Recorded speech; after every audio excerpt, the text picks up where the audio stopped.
तो दोस्तों स्वागत करता हूँ आप सबका मेरे यूट्यूब चैनल पर एक बार फिर और ये है अलौकिक स्पेशल यानी कि हम सुनने जाएंगे हम सुनने जा रहे हैं एक नई हॉरर दास्तान।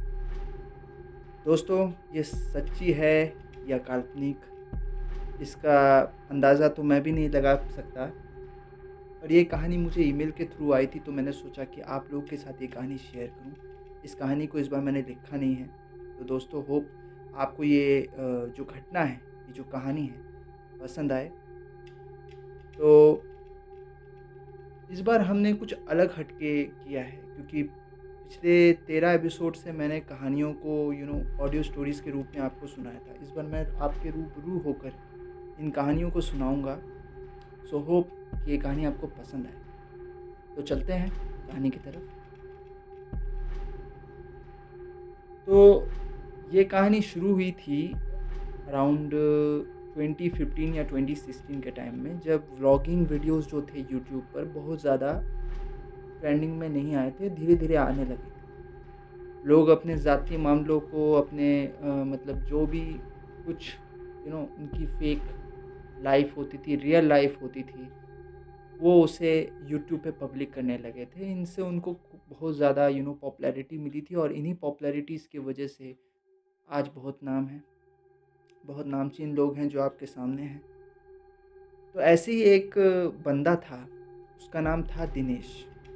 दिनेश जो था वो एक कैंपिंग ब्लॉगर था और अक्सर हाइकिंग और ट्रैकिंग और आप कह सकते हैं कि कैंपिंग वगैरह करता था। इसका ज़्यादातर जो कैंपिंग, ट्रैकिंग और हाइकिंग वगैरह का काम था, वो अक्सर ऐसे जगहों में जाकर होता था जो ज़्यादातर हिल फॉरेस्ट, आमतौर पर कैंपिंग करने वाले लोग ज़्यादातर हिल फॉरेस्ट अ, शहर की आबादी से दूर कहीं पे ऐसी जगहों पे ट्रैकिंग वगैरह के लिए जाते हैं। सो ये नॉर्मली था। तो इन सब जगहों पर जाकर ये व्लॉगिंग वीडियोस बनाता था। सब कुछ सही चल रहा था, सब कुछ सही था, बिल्कुल ठीक था और कोई दिक्कत भी नहीं थी। लेकिन ये जो कैंपिंग व्लॉगिंग था, ये इसका ऑब्सेशन बन चुका था। ये एक तरह से कह लीजिए तो ये इस कैंपिंग व्लॉगिंग को एक आप कह सकते हैं कि एक पैशन बना चुका था और इस पैशन के वजह से अब ये इससे मोटी कमाई भी करता था यूट्यूब पर। ये हर सप्ताह या हर महीने कोशिश करता था उन जगहों पे जाकर ठहरने की और वहाँ पर ये एक रात गुज़ारता था, उस जगह को एक्सप्लोर करता था और वीडियोज़ डालता था, जैसे आम तौर पर सब ट्रैकिंग और हाइकिंग और ये जो कैंपिंग करने वाले व्लॉगर्स होते हैं वो डालते हैं। अब दिनेश ने देखा कि यार मज़ा नहीं आ रहा है, कुछ हट के करते हैं, कुछ यूट्यूबर से हट के करते हैं। तब नया-नया ट्रेंडिंग था, इसने हॉन्टेड प्लेसेस कह लीजिए, हिल्स कह लीजिए, जिसके बहुत सारे हिस्टोरिकल बैकग्राउंड थे, ये वहाँ जाने लगा। इंडिया में ऐसी कोई जगह नहीं बची थी जो जिस जगह पर ये गया ना हो। भानगढ़ तक ये गया था। हालाँकि भानगढ़ में इस रात तो ये गुज़ार नहीं सका था क्योंकि उसे परमिशन नहीं मिली थी, बहुत कोशिश की थी इसने उस वक़्त, पर ये अकेला था, इसकी कोई टीम नहीं थी, तो सारा दारोमदार इसके ऊपर ही पड़ता था। तो लेकिन इसकी इसी कोशिश में इसने कई जगहों को एक्सप्लोर किए और कई जगह को एक फेक हॉन्टेड प्लेस का रूप दे दिया। ये कहीं पे भी रात गुज़ारता था और वहाँ पर जहाँ पर भी ये रात गुज़ारता था, वहाँ पर ये ऐसे हॉरर चीज़ों को, स्टफ़ को क्रिएट करता था, वहाँ पर ऐसा वातावरण बना देता था, सिनेरियो पैदा कर देता था कि जो वीडियो देखते थे वो सोचते थे कि वाक़ई वो जगह हॉन्टेड है। ऐसा इसने जंगलों में रात गुज़ार के किया, हिल्स में रात गुज़ार के किया, एबडोन प्लेसेस, खंडर वग़ैरह तक में इन्होंने पास जाकर रात गुज़ार के इस चीज़ को दिखाया कि वाक़ई ये जगह हॉन्टेड है और लोग इसकी बातों पर यकीन भी करने लगे। चीज़ें ऐसी बढ़ रही थी, इसके अच्छे पैसे भी उसे मिल रहे थे और इसी के साथ उसने कई हॉन्टेड साइट्स, ख़ासकर जंगल, पहाड़ इलाका, शहर की आबादी से कोसों दूर जगहों पर, सुनसान जगहों पर जा जाकर कैंपिंग करना शुरू कर दिया। पूरी रात वहाँ ठहर कर सच का पता करना, उसकी व्लॉगिंग वीडियोस बनाना उसका प्रोफेशन बन चुका था। सब कुछ सही चल रहा था। भारत के कई राज्यों में भी ये जा चुका था और इसको एक एक ओवर कॉन्फिडेंस हो गया था। इसको लगता था कि जो ये वीडियोस बनाता है उस पे लोग आँख मूंद, इसके फैन फॉलोइंग्स इतने ज़्यादा थे कि वो आँख मूंद कर इस पे विश्वास करते थे। तो ज़ाहिर-सी बात है कि कोई इसके ऊपर डाउट ही नहीं करता था कि ये वाक़ई फ़ेक वीडियोस बनाता है। कुछ लोग थे, जी हाँ, कुछ लोग होते हैं जो ऐसे यूट्यूबर्स के पीछे पड़ जाते हैं, ऐसे व्लॉगिंग को फ़ेक करार देते हैं। लेकिन इसकी फ़ैन फॉलोइंग इतनी ज़बरदस्त थी कि उल्टा लोग उन्हें ही ट्रोल कर देते थे। जो कहते थे कि ये जगह, ये हिल्स या फॉरेस्ट ये हॉन्टेड है, और कुछ यूट्यूबर्स इसी की देखा-देखी उसी कैंपिंग, व्लॉगिंग करने लगे, उसी जगहों पर जाकर वीडियोज़ बनाने लगे, वैसे ही वीडियोज़ बनाने लगे और उन्होंने भी सच साबित करना शुरू कर दिया कि ये जगह वाक़ई हॉन्टेड है। उन्हीं जगहों में जाने लगे जहाँ ये पहले ठहर चुका था। तो इससे इसका और पॉपुलैरिटी बढ़ गई। इसकी सच को, इसके झूठ को एक सच लोग मानने लगे। लेकिन दोस्तों, धोखेबाज़ी ज़्यादा दिन टिकती नहीं है। वही दिनेश के साथ भी होने वाला है। क्योंकि उसे लगता था कि जो भूत-प्रेत होती हैं, ये आत्माएँ, ये शैतानी ताकतें, ये सब एक कल्पना है। वो तो भगवान के एक्जिस्टेंस पर भी यकीन नहीं करता था। उसे तो ये सब एक पैसे कमाने का ज़रिया लगती थी। लोगों को बेवकूफ़ बनाना और ऐसे 20-30 मिनट्स की वीडियोज़ डालना, व्लॉगिंग की और उन्हें मिलियन व्यूज़ कमाना, उसके लिए तो जैसे ये एक हथियार था। लेकिन दोस्तों, हमेशा कहते हैं ना कि अगर जानबूझकर कोई इंसान इन चीज़ों को वाक़ई कल्पना मानने लगता है, तो कभी-कभी आपका कहा हुआ झूठ भी सच साबित हो जाता है। आप जिस चीज़ को कल्पना समझते हैं, वही कल्पना एक दिन आपके लिए एक ऐसा कड़वा सच बनकर सामने आती है कि आप चाहकर भी उस सच से खुद को उभार नहीं सकते। वही कुछ दिनेश के साथ हुआ। आगे बढ़ते कहानी पर। इसकी बढ़ती फैन फॉलोइंग की वजह से दोस्तों अब इसका ये एक शगल बन गया था कि ये अपने यूट्यूबर्स और जितने भी मतलब दोस्त मुहिम होते थे, ये उन्हें ये एक कह सकते हैं आप एक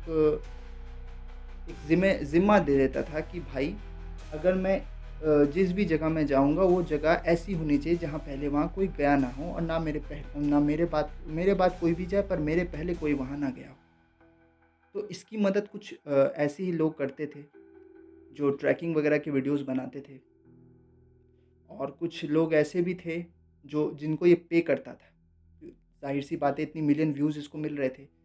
लेकिन फिर भी इसकी इतनी लंबी चौड़ी टीम नहीं थी, इसका कोई एडिटिंग करने वाला नहीं था। अपनी एडिटिंग ये खुद करता था, लेकिन इसकी लोकेशन को ढूँढना कि इस बार कौन सी लोकेशन पे इसको जाना है, ये डिसाइड इसका एक दोस्त करता था। उसके दोस्त का नाम था अ, राजीव, ठीक है। जैसा कि मैं कहानी को जो घटना मुझे मिली है उसके हिसाब से मैं बता रहा हूँ आपको। राजीव, हालाँकि राजीव इसका एक गहरा दोस्त था और राजीव ही इसको सारी लोकेशंस बताता था कि तुम्हें कहाँ जाना है, कहाँ नहीं जाना। इसी बीचों-बीच एक खारगाँव का हिल फॉरेस्ट इसकी नज़रों में गुज़रा। अब तो ये देखता था कि भैया, मेरी पॉपुलैरिटी तो बढ़ रही है और कोई जगह भी नहीं बची इंडिया में कि वहाँ जाया जाए। तभी उसके दोस्त ने कहा कि ऐसी एक जगह है और वहाँ लोग गए हैं, लेकिन व्लॉगर्स नहीं गए हैं। सच का पता लगाने वाले गए हैं और पैरानॉर्मलिस्ट तक के लोग गए हैं, और वहाँ पर भानगढ़ जैसा ही सिनेरियो है। ये बात सुनकर तो वो एकदम शॉक्ड। उसने सोचा, यार जगह तो बढ़िया होगी, चलो यहाँ जाने से क्या प्रॉब्लम है, चलते हैं। और दोस्तों, यहीं से कहानी की असली शुरुआत हो गई। खारगाँव का जो हिल फॉरेस्ट था, राजीव तो वहाँ जाके देखा नहीं था। उस जगह के बारे में इसने थोड़ी बहुत विकिपीडिया से गूगल वगैरह से निकाले थे इन्फॉर्मेशन। वहाँ जाके वहाँ का मतलब वातावरण कैसा है, क्यों ऐसा माना जाता है वो जगह हॉन्टेड है, ये सब नहीं सोचा। इस नतीजे पे कूद गए कि भाई तुमको वहाँ जाना है। हालाँकि राजीव भी जानता था कि भाई साहब, ये जैसी भी वीडियोज़ बनाता है उसमें कोई भी सच्चाई नहीं होती। आधी सच्चाई होती है, आधी झूठ होती है। दिनेश को क्या था, उसको तो स्पॉट चाहिए था, लोकेशन स्पॉट उसको मिल चुकी थी। साजो सामान तैयार करके हमेशा की तरह उसने ट्रेन थामी और निकल गया खारगाँव की तरफ। उसके शहर से ज़्यादा दूर भी नहीं था और उसे ये बात पता भी नहीं थी कि खारगाँव के हिल फॉरेस्ट में जो जंगल का हिस्सा पड़ता है वो कितना डीप है और कितना ज़्यादा ख़तरनाक है। इसने सोचा कि एक रात की तो बात है, ऐसे वीडियोज़ बना लेंगे, थोड़ा-सा दिखा देंगे कि इससे आगे मैं जा नहीं सकता, बहुत ज़्यादा वीराना है यहाँ पर, बहुत ज़्यादा यहाँ पर इतिहास छुपा हुआ है, राज़ छुपे हुए हैं। तो इससे ये होगा कि भाई साहब मेरी तो पॉपुलैरिटी बढ़ जाएगी। लेकिन दोस्तों उसने ये नहीं सोचा कि अगर कोई इंसान किसी भी जगह जाता है, तो वो अपनी रिस्क पर जाता है। इसको तो रिस्क लेने की आदत थी। खारगाँव स्टेशन पहुँचने के बाद ये वहाँ से पहले तो वहाँ के नियरेस्ट होटल में गया, वहाँ चेक इन किया। अपना साजो-सामान जो भी इसका ईएमएफ मीटर वगैरह भी रखता था पैनोमलिस्ट की तरह, सब कुछ इसने रखा ताकि वहाँ की नेगेटिव एनर्जीज़, पॉजिटिव एनर्जीज़ सब पता चले। बाकी इसको तो पता था कि मुझे तो वहाँ जाके ही खुद सारा सेटअप करना है, हॉरर सेटअप। बंदे ने सब कुछ किया। वेटर आया दोपहर को खाना देने। तो पहले तो इसने सोचा कि वहाँ थोड़ा घूम के देख लेते हैं, पता चल जाएगा। लोकल से थोड़ा बात कर लेंगे, थोड़ा उनकी इंटरव्यू में थोड़ा-सा उनसे, वो लोग तो होते ही हैं पिछड़ी सोच वाले गाँव के लोग हैं, इनको थोड़ा बहुत भूत-प्रेत के बारे में पूछूँगा, ऐसे कि हिल फॉरेस्ट में क्या वाक़ई कुछ है? और वो लोग तो भाई साहब कहेंगे हाँ भाई यहाँ तो है, पिछड़ी सोच के हैं। इसके तो और 4 चाँद लग जाएँगे व्लॉगिंग वीडियो में। वही किया इसने। ये भाई साहब वेटर को बोले कि ऐसे-ऐसे एक बात बताओ कि यहाँ पर जो हॉन्टेड हिल सॉरी जो हिल फॉरेस्ट है खारगाँव का, वो क्या वाक़ई हॉन्टेड है? तो उसका वेटर बोला कि सर आप क्यों पूछ रहे हो? वहाँ क्या जाएँगे कर वहाँ करने क्या जाएँगे सर, वहाँ गाँव के लोग भी नहीं जाते। ये बात उसको बहुत अजीब लगी। इसने पूछा यार गाँव के लोग नहीं जाते क्यों? ऐसा क्या है वहाँ पे? कोई शेर बाघ घूमते हैं क्या? तो बोलता नहीं सर, जंगल में तो कोई खतरा नहीं है, शेर बाघ भी नहीं है, होंगे भी तो पता नहीं चलता। लेकिन अब तक तो देखा भी नहीं गया शेर बाघ को, जंगली जानवर तो हैं, हाइना वगैरह हैं, लेकिन उतना मतलब कभी भी वो शहर में या गाँव की तरफ नहीं आए हैं। आप तो देख ही सकते हैं खारगाँव छोटा-सा एक हिल स्टेशन है और इसके पास जो एक गाँव पड़ता है, उस गाँव के ऊपर जो पहाड़ जा रहा है वही हिल फॉरेस्ट के नाम से मशहूर है। सैलानियाँ लोग आते हैं, सब आते हैं, आपकी तरह आते हैं, लेकिन सर हम अलाउ नहीं करते, शाम के बाद मना करते हैं। इसने थोड़ा पैसा दिया, तो उसको भी पता वेटर को कि उसको क्या पता था, वो तो इसको जानता नहीं था। इसको तो कुछ लोग ही तो जानते थे, व्लॉगर्स को इतना तो कोई आज के टाइम का तो नहीं है कि एक-एक यूट्यूबर को लोग जानते थे। उस वक़्त ऐसा था कि भैया होंगे, हमको क्या? ये तो हमसे इन्फॉर्मेशन ले रहा है, पै उसके बदले पैसे दे रहा है। दिनेश ने उससे सब पूछ लिया सारी बातें, क्यों ऐसा क्या बात है? क्यों मना करता है? तो बोले कि आपको बेहतर होगा कि आप गाँव वालों से ही पूछें। मैं इतना आपको बता सकता हूँ कि वहाँ पर बहुत हत्याएँ हुई हैं। ये बात सुन के इसको शॉक हो गया। अब ये इसको लगा कि हो सकता है वहाँ पे कोई डकैत वगैरह या एंटी सोशल चीज़ें वहाँ घट हो रही हों और इस वजह से ही वो जगह, वो हिल फॉरेस्ट बदनाम हो गया हो, हॉन्टेड वजह से। हो सकता है इसके पीछे कोई इंसानी षड्यंत्र का हाथ हो। लेकिन उस वेटर ने बोला नहीं, जो भी उन जंगलों में गया है, उनकी सिर्फ़ लाशें मिलती हैं और ज़्यादातर उन्हीं की मौतें हुई जो ज़्यादातर गाँव से संबंधित रहे हैं। बाहरी लोग मरे हैं ये आज तक कोई आंकड़ा नहीं मिला है, लेकिन ज़्यादातर जितनी भी मौतें हुई हैं, वो गाँव के लोग के साथ ही हुई हैं। तो इसने कहा कि मुझे थोड़ा गाँव घूम घूम सकता, तो बोला आप जा सकते हैं, कोई दिक्कत नहीं, मैं आपको घुमा सकता हूँ। इसने गाड़ी ले ली और ये होटल से निकला। खारगाँव का जितना भी पहाड़ी इलाका था और जो छोटा-सा कस्बा ही कह लीजिए, वो गाँव था, उसको ये घुमा।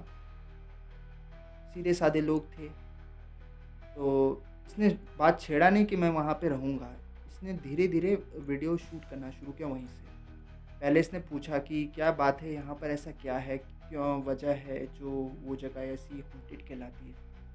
तो लोगों ने कहा कि दरअसल बात ऐसी है कि वो जगह मतलब जो भी वहाँ गया है आज तक उन्होंने सुसाइड किया है। ज़्यादातर लोग जो जाते हैं वहाँ पर पहाड़ी इलाकों में वो या तो कह सकते हैं कुछ लव कपल्स होते हैं या फिर कोई डिप्रेशन का शिकार होता है, गरीबी से तंग आया हुआ होता है या फिर कोई मतलब जिसकी मतलब मानसिक जो मतलब तकलीफ़ों से गुज़र रहा होता है और सुसाइडल थॉट्स जिसके दिमाग में घूम रहे होते हैं, ऐसे ही लोग वहाँ पर जाकर सुसाइड कर लेते हैं। वहाँ बहुत बड़े-बड़े पेड़ हैं, सूखे पेड़ हैं, वो जगह मनहूस है, वहाँ का वाइब्स अच्छा नहीं है और हम किसी को नहीं कहते क्योंकि दिन तो छोड़ो सुबह भी कोई वहाँ ना जाए, ऐसा आलम है वहाँ का क्योंकि बहुत सुनसान है। वहाँ खेत खलिहान हैं, लेकिन जो खेती करने वाले भी लोग हैं, वो भी ज़्यादा देर वहाँ ठहरते नहीं हैं, अपना खेती वगैरह करके दिन-दिन में जो पास पड़ता है गाँव के, वहीं से वो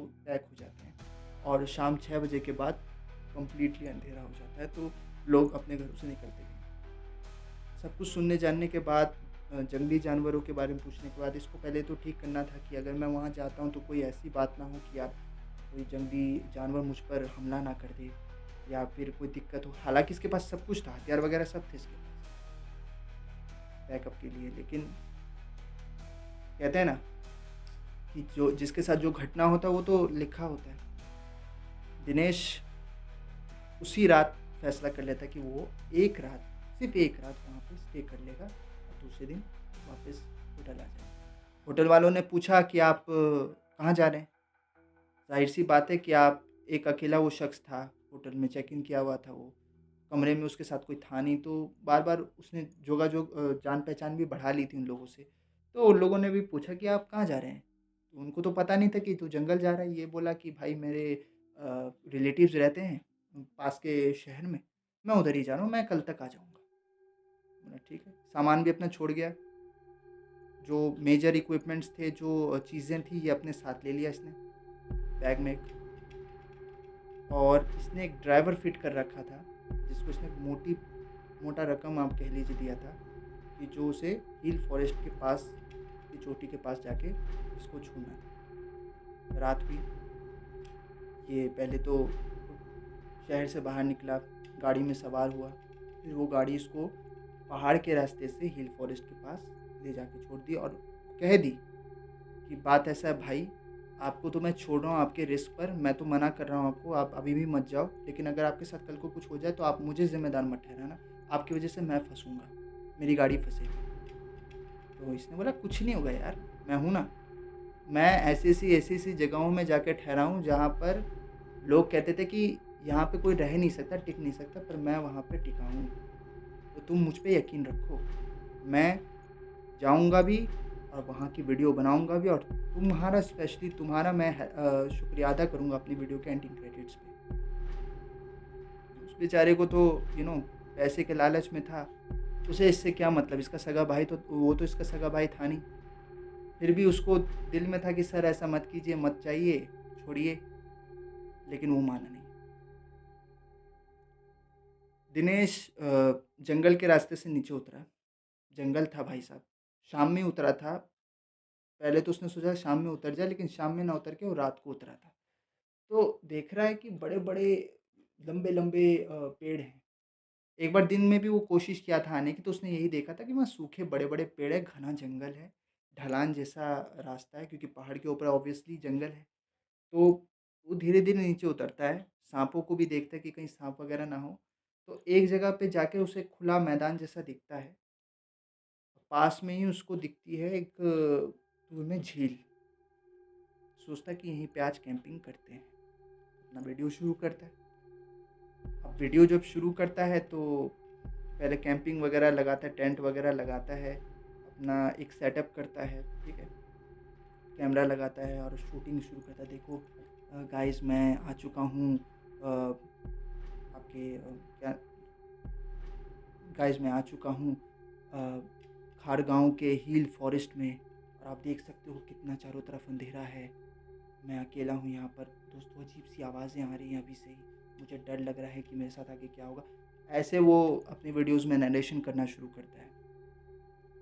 तो यहाँ पे वो सोचता है कि यार कहने को तो कह दिया, ये जगह वाक़ई बहुत अलग-सी लग रही है। अंदर-अंदर दहशत भी हो रही है।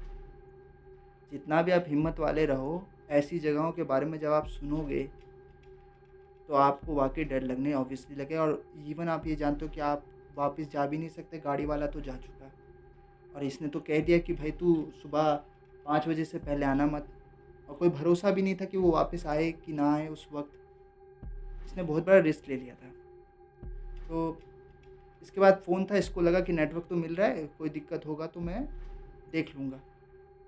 इसने कैंप लगाया, रिस्ट्रिक्शंस वहाँ थे नहीं, कैंप लगाया। अपना जैसे मैंने आपको बताया कि ये बैठा हुआ था, तो खाने की तैयारी कर रहा था, डिनर का टाइम था। तो उसकी खाने की जो गंध थी बाहर जा रही थी, तो उसको एक टेंशन थी कि कहीं साला कोई जानवर ना आ जाए। ये बाहर गया, कार्बोलिक एसिड डाला साँप की वजह से और भी कोई रेप्टाइल वगैरह ना आ जाए करीब में। और एक इसके पास थी जो इसने रखी हुई थी इसके ग्रैंडफ़ादर की एयर गन, वही थी इसके पास सिर्फ़। और ये कैसे करके लाया था यही जानता था। सेफ्टी के लिए था, हालाँकि उसको वो यूज़ नहीं करने वाला था कैमरा के सामने क्योंकि वो लीगल ट्रबल में फँस सकता था। तो उसने शुरू किया, सब कुछ सही चल रहा था। तो इसने वहाँ पे हॉरर इफ़ेक्ट्स देना शुरू किया कि दोस्तों अभी मैंने किसी के कदमों की आवाज़ सुनी, कोई पास में है, कोई जा रहा है। ऐसा लग रहा है जैसे कि कोई कोई है, आप सुन सकते हैं? तो इस तरीके की बातें वो कह रहा था। अचानक ये बात जो वो कह रहा था उसको ये नहीं मालूम था कि वाक़ई वहाँ कदमों की आवाज़ें आनी शुरू हो गई थी।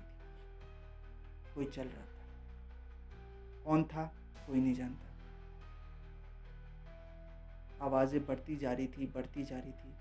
ऐसा लग रहा था जैसे कि कोई यहाँ से उस तरफ से इस तरफ घूम रहा था। मतलब कैंप के पास ही था पर कोई घूम रहा था। इसकी इसकी टेंशन बढ़ती जा रही थी। ये समझ नहीं पा रहा था ये करे तो करे क्या? ठीक तभी कुछ ऐसा घटा जो इसने सोचा भी नहीं था। ये तो वीडियो शूट कर रहा था। एकदम से किसी ने टेंट को एकदम ऐसे हिलाना शुरू कर दिया। ये एकदम से हड़बड़ा गया, घबरा गया। इसके लाइट जो लगी हुई थी कैंप की वो ही एकदम से गिरकर वहीं पे टूट गई बल्ब। और इसके हाथ का जो इसके हाथ में जो फ़ोन था वो गिर गया। ये बहुत ज़्यादा डर गया, हड़बड़ा गया। रिकॉर्डिंग ख़राब होने रही थी। लोगों को तो यही लगता कि ये तो रियल है, लेकिन ये जानता था कि ये चीज़ मेरी बनाई हुई नहीं, ये रियल है। ये काम मैं नहीं कर रहा हूँ, ये कोई और कर रहा है। ये बहुत ज़्यादा डर गया। अब तो इसकी एकदम कैंप को ऐसे हिला रहा है जैसे लग रहा है जैसे कि कितने लोग आके उस कैंप को हिला रहे हैं। दोस्तों, वो मंज़र जो था, जो उसने महसूस उस वक़्त एक्सपीरियंस करना शुरू किया, वो खौफ़नाक था। अचानक से जैसे ही वो शेकिंग हो रही थी, कैंप को कोई बहुत ज़ोर-ज़ोर से जैसे लग रहा था कि कँपा रहा था, लेकिन ये देख नहीं पा रहा था कि कैंप के बाहर कौन है क्योंकि बाहर इतना घना अंधेरा था दोस्तों कि समझ में नहीं आ रहा था कि वो इंसान थे या कोई जानवर क्या पैक ऑफ वुल्व्स थे या हाइनास वगैरह थे, जंगली कुत्ते थे, कौन थे, क्या थे? उस वक़्त समझने का वक़्त ही नहीं था और एकदम से सब कुछ नॉर्मल हो गया। दिनेश एकदम से हड़बड़ाया। इसका तो गला सूख गया। दिल की धड़कन एकदम तेज़ हो रही है, कान में सुनाई दे रही है अपनी धड़कनें। ये जैसे-तैसे उठते, गिरते, पड़ते, पहले तो वहीं एक जगह ठिठुरता रहा।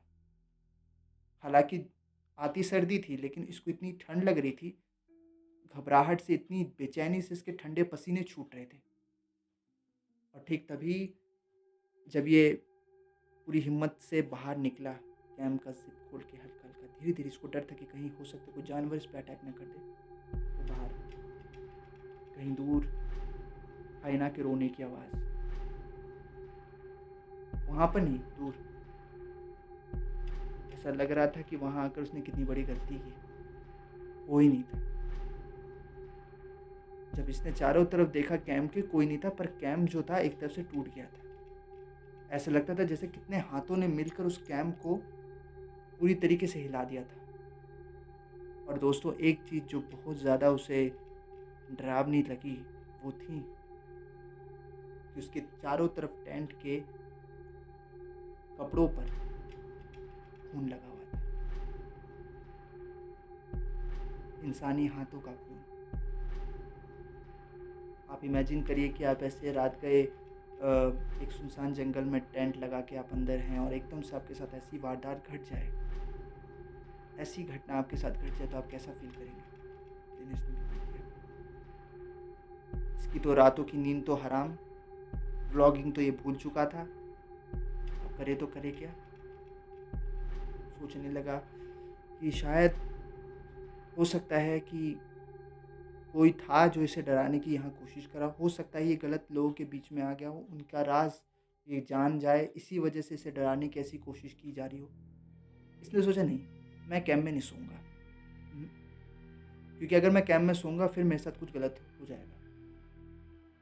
इसने क्या किया कि इसने देखे कि चारों तरफ पेड़ थे और हर पेड़ के ऊपर क्रॉस पे लगा हुआ था। तो इसको तो समझ आ गया, क्रॉस की कहानी इसको वेटर ने बताई थी कि वहाँ पर सुसाइड जिन्होंने किए थे, उन लोगों ने वहीं पे फांसी लगाई थी, जिस वजह से वहाँ पे लोगों ने, वहाँ पुलिस, लोकल अथॉरिटीज़ ने उस पेड़ पर एक एक्स का निशान बना दिया था, ताकि ये क्राइम सीन है, मतलब यहाँ पर किसी इंसान ने अपनी फांसी लगाई थी, ऐसा उनका मानना था, किया गया था निशानी के तौर पर। इसे और ज़्यादा दहशत होने लगी कि इस पेड़ पर मैं चढ़ूँ कैसे, जिस पर कभी किसी इंसान ने सुसाइड किया, फांसी लगाई हो और वहीं पे उसने दम तोड़ा।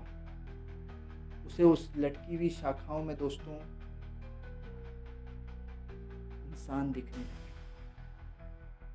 हो सकता है ये उसका हेलुसिनेशन था, लेकिन एक पेड़ नहीं, इस पेड़ पर, उस पेड़ पर, जहाँ-जहाँ वो पेड़ों पे नज़र देख रहा था, तो उसे देख रहा था कि सफ़ेद लिबास में, लिपटी कफ़नों में फांसी लगाए लोग लटके हुए थे। बहुत ही भयावह दृश्य था वो। हो सकता है हेलुसिनेशन था, दिनेश को के साथ जो ये घटा, ये जो एक्सपीरियंस उसने किया, वो उसने उसे पूरी तरीके से डरा दिया था। उसके मानसिक चेतना पे इसका बहुत ज़्यादा इफ़ेक्ट हुआ था, कि जिस वजह से वो ऐसी चीज़ों को एक्सपीरियंस करने लगा। दिनेश ने देखा कि यार वाक़ई फांसी लगे हुए लोग हवा में झूल रहे हैं। ये बहुत डरावना था। लेकिन अभी तो शुरुआत थी दोस्तों। दिनेश ने फैसला किया कि नहीं, मुझे यहाँ अब रहना ही नहीं। भाड़ में गया व्लॉगिंग, मैं वापस जाऊँगा। अब इतनी रात गए, वापस जाए तो जाए कैसे? रास्ता तो हील का था। अब इसको पैदल तो रास्ता तय करना, अब पैदल रास्ता तय करेगा तो जंगली जानवर का खतरा है, कुछ भी हो सकता है। वहाँ पे वो हाईवे रोड की तरह नहीं है कि जहाँ से कोई गाड़ी गुजरे तो शायद मिल जाए। फिर भी ये दिनेश पैदल चलना शुरू किया। अपना इक्विपमेंट्स इसने जैसे-तैसे पैक किए और वापस निकलना शुरू किया। इसने वीडियोज़ भी बनाने, व्लॉगिंग भी कोशिश की। वहाँ पर व्लॉगिंग करते हुए कहा कि दोस्तों, आज मैं यहाँ पर रह नहीं पाऊँगा, रुक नहीं पाऊँगा। ये जगह बहुत ही हॉन्टेड है। मेरे बस की नहीं है। दोस्तों, वो जैसे ही 30 से 40 कदम आगे बढ़ा है, उसे दिखने लगा कि पेड़, हवाएँ चल रही हैं, पेड़ एकदम हवा से, जो शाखाएँ हैं, इधर से उधर, उधर से इधर हो रहे हैं। डरावना एक माहौल होने लगा। अच्छा खासा मौसम था, करवटें बदलने लगी, बारिश शुरू हो गई, बिजलियाँ कड़कने लगी, तूफान सा आने लगा और हो करती हवाओं का शोर और उसे डराने लगा। अब तो ये और दिल बेचैन हो गया, अब बारिश होने वाली है, अब ये जाए तो जाए किधर? अब इसने देखा कि कोने में एक पेड़ है, इसने गौर से उधर देखा, एकदम क्लियरली देखा कि कहीं मुझे वही चीज़ें तो नहीं दिख रही हैं, लेकिन नहीं, वहाँ कुछ नहीं दिख रहा था। वहाँ पे क्रॉस का कोई निशान भी नहीं था उस पेड़ पर। मोटी पेड़ थी, बरगद का पेड़ था और बहुत पुराना था। लगता था कि बहुत सालों साल पुराना पेड़ है। इसने वहाँ पर जो स्टैम होते हैं, वहाँ पे उसने आसरा ले लिया। सोचा कि यहीं पे जैसे तैसे रात गुजर जाए, सुबह मैं यहाँ से निकल जाऊँगा। उसने टेंट लगाया दोबारा से, इस बार दूसरा निकाल के टेंट लगाया, उसके पास 2 थे। उसे बहुत दहशत हो गई थी, वो सब चीज़ें उसके दिमाग में घूम रही थी, अभी भी वो उसी जंगल में था। लेकिन ठीक तभी कुछ ऐसा हुआ जो उसने कल्पना भी नहीं की थी। उसने देखा कि 50 कदम दूर, उससे 50 कदम दूर उन पहाड़ के ढलानों से आवाज़ें आ रही थी, चीखने पुकारने की आवाज़ें। ऐसे कोई चिल्ला रहा था जैसे कोई बहुत तकलीफ़ में हो। एक इंसान नहीं, कई लोग।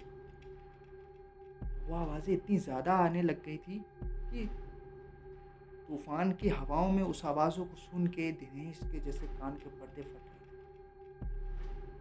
वो डरने लगा, सोचने लगा अब क्या करें, अब क्या होगा।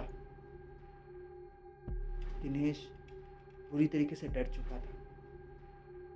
वो अब तसव्वुर करने लगा कि उस ढलान के अंधेरे से कोई ना कोई ज़रूर बाहर आएगा। लेकिन वो उससे बदस्तूर आवाज़ें ही आ रही थी। तभी दिनेश के चेहरे पे कुछ गिरा। उसे लगा शायद बारिश शुरू हो गई है। एक तो वो आवाज़ें से वैसे ही वो घबराया हुआ था। जैसे ही उसने अपने चेहरे के उस को हाथ लगा के देखा, तो उसे एक खून का बूंद अपने हाथ पे मिला। खून का बूंद। उसे तो चोट नहीं आई थी, सर पर कोई चोटें भी नहीं थी। कुछ हो मतलब जब वो उसके कैंप को हिलाए थे तो वो तो बिल्कुल बच गया था। लेकिन वो खून फिर गिर रहा, इस बार गर्दन पे, उसके जैकेट पे। अब इसने धीरे धीरे पेड़ के ऊपर देखना शुरू किया। और दोस्तों, पेड़ के ऊपर इसने जो चीज़ देखी, इसका बयान इस घटना में तो नहीं है कि उसने क्या देखा। लेकिन इसके आगे की कहानी मैं आपको बताता हूँ कि आगे क्या हुआ उसके साथ।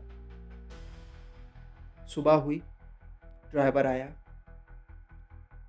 ड्राइवर ने गाड़ी रोकी, उसने फ़ोन नंबर दिया था, फ़ोन मिलाया, रिंगिंग जा रही थी, लेकिन कोई फ़ोन नहीं उठा। हो सकता था सो गया था।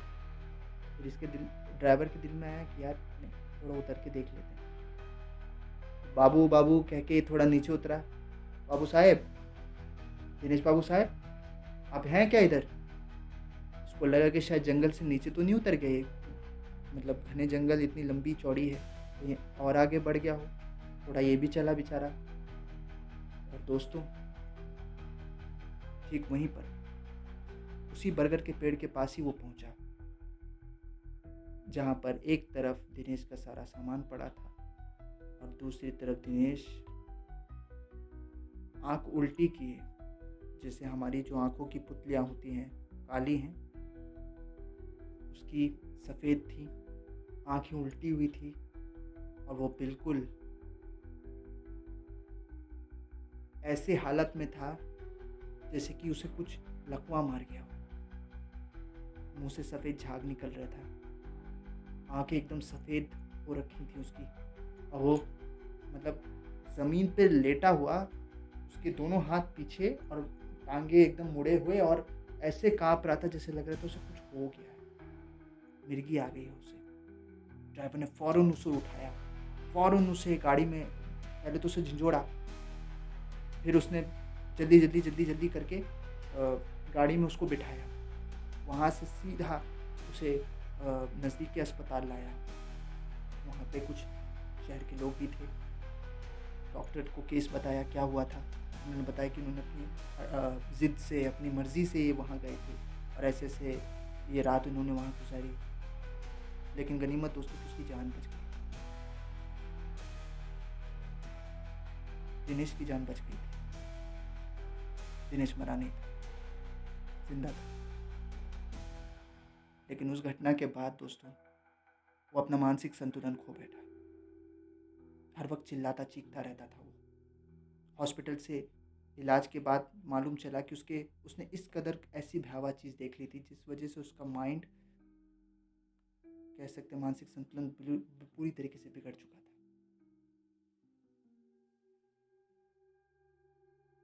उसके बाद काफ़ी इलाज हुआ, दिनेश के घर वाले आए,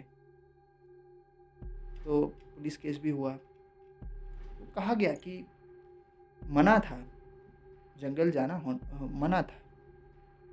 कार्रवाई भी हुई, उसके ड्राइवर के ऊपर कार्रवाई हुई, लेकिन गलती उसकी तो नहीं थी। उसकी तो सिर्फ़ यही गलती थी ना कि उसने कुछ चंद पैसों के खातिर उसको रात गए हिल फॉरेस्ट में उतार दिया, जबकि वो जानता था कि वो जगह ठीक नहीं है। लेकिन हालाँकि ऐसी कभी घटनाएँ नहीं घटी थी, तो कोई उस पर केस बनता नहीं था। लेकिन वो उसका आखिरी वीडियो था। उसके बाद उसने कभी कोई वीडियो नहीं बनाया। बनाता भी कैसे? वो तो एक मेंटल असाइलम में पिछले कई सालों से उन्हीं चीज़ों को तसव्वुर करता हुआ, हैलुसिनेट उनसे होता हुआ अपनी ज़िंदगी जी रहा था। भगवान जाने, खुदा जाने कि कब वो वापस नॉर्मल हो पाएगा। हो पाएगा कि नहीं हो पाएगा, कोई नहीं जानता। इसी के साथ ये कहानी यहीं ख़त्म हो गई दोस्तों।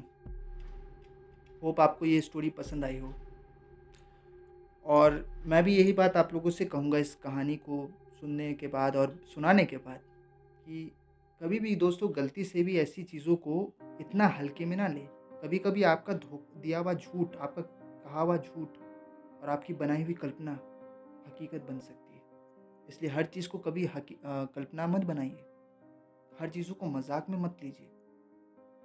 खुदा ना ख़ास्ता कल आपके साथ ऐसा कुछ घट जाए और आप यकीन ना करें और आप दूसरों को सुना रहे हो ये कहानियाँ, और वो कहे कि यार ये तो महज़ एक मज़ाक है। कभी-कभी मज़ाक सच भी हो जाते हैं। उम्मीद करता हूँ दोस्तों ये कहानी आपको अच्छी लगी हो। इसी के साथ विदा लेता हूँ मैं आपसे, आपका दोस्त आसिफ़, और फिर मुलाकात होगी एक नई दास्तान के साथ, अलौकिक स्पेशल की नई दास्तान के साथ।